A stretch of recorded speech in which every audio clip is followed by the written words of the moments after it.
Insistenze è la scelta di una parola che usa lo stesso Taffarel spesso, soprattutto quando parla dei primi piani. I primi piani per lui, ce lo dice proprio, sono un modo per poter vedere in un volto silente, quindi anche se non sta pronunciando una battuta, quella che è la sua anima, tutti quegli aspetti che altrimenti a una visione superficiale e veloce scomparirebbero. Questa mostra, lo dicevo prima anche alla presentazione, nasce come una scommessa audace sicuramente, ma doverosa, per ricordare Taffarel nei 10 anni dalla scomparsa, proprio oggi è il giorno della morte di Taffarel, e a 100 anni dalla nascita. La sua produzione che affonda le radici nella lettura cinematografica del neorealismo, propone ancora oggi moltissimi stimoli interessanti di riflessione. Prima di tutto su quello che è il cambiamento dal punto di vista del paesaggio, dal punto di vista antropologico della nostra realtà, ma con alla base, se lei mi chiede di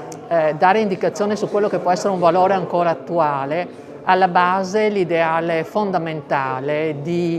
attenzione e adesione alla realtà dei poveri e il concetto di libertà che per Taffarel è un pensiero dominante in tutta appunto la sua produzione. Mio padre era un provocatore nato, d'altra parte aveva fatto la guerra partigiana contro determinati ideali, perché lui proprio era di istinto provocatorio e anche polemico ovviamente. Quindi nei suoi documentari ha sempre voluto rappresentare anche questa sua parte intima, questo suo modo di essere, appunto provocatorio e polemico nello stesso punto, però probabilmente all'interno dei suoi documentari è riuscito a darne una visione più diplomatica e moderata, anche se ogni volta che si vedono i suoi documentari l'impressione che tutti ne hanno è di un pugno nello stomaco per la crudezza e per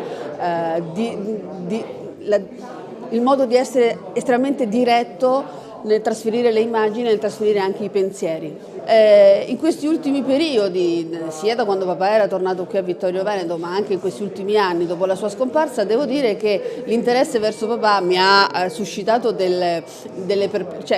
sorprese, perché non immaginavo che ci potesse essere così tanto interesse sul lavoro di papà, che io vedevo come una cosa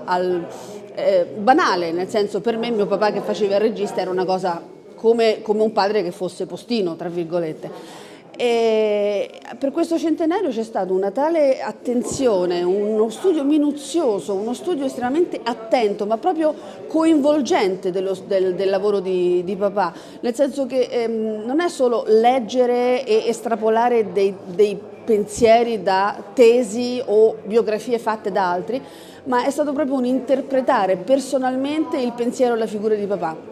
E questo mi ha assolutamente sorpreso, perché ha tirato fuori degli aspetti di papà che forse neanche io ancora sono riuscita a comprendere dopo tutti questi anni. Papà non sarebbe mai stato felice di nulla, quindi tantomeno avrebbe dato la soddisfazione a nessuno di dire bravo, avete fatto un bel lavoro, però secondo me sì, probabilmente dentro casa in privato davanti a un bicchiere di vino avrebbe detto beh sì dai, hanno fatto un buon lavoro, potevano fare qualcosa di più ma hanno fatto un ottimo lavoro. Io invece, che sono molto più aperta, dico hanno fatto veramente un ottimo lavoro, hanno estrapolato le 1000 sfaccettature della personalità e della figura di papà e l'hanno saputo trasportare al pubblico.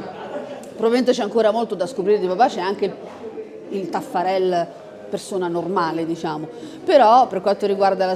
sua arte direi che questa è una mostra veramente fatta molto bene, e soprattutto il documentario il docufilm che hanno fatto è meraviglioso veramente.